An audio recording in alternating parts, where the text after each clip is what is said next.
May tanong, o totoo ba na may foreman na mas magaling pa sa structural engineer? Real talk.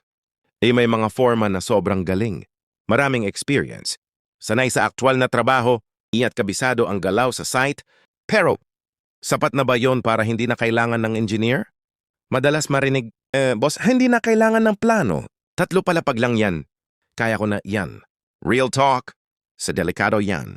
Kasi ang structural engineer, hindi lang marunong sa gawa. Marunong sa computation. Load analysis. Safety ng buong structure. Ang foreman, expert sa execution. One sa actual na paggawa, sa pag-manage ng tao. Pero ang engineer, responsable sa design, siya at kaligtasan ng buong building. Real talk. Hindi sila magkalaban, sa magka-partner sila. Kapag pinagsama mo, experience plus computation, doon nagiging matibay ang bahay. Pero kapag tinanggal mo ang isa, doon nagsisimula ang problema. Ngayon, kung may milyon kang budget bilang may-ari, papayag ka bang walang structural plan? O walang gabay ng professional? Real talk. Ang bahay hindi eksperimento. As investment yan. Kaya ikaw, foreman lang ba? O may engineer ka pa rin? Comment mo sa baba, Arky Real Talk, para hindi ka magkamali sa pagpapatayo ng bahay.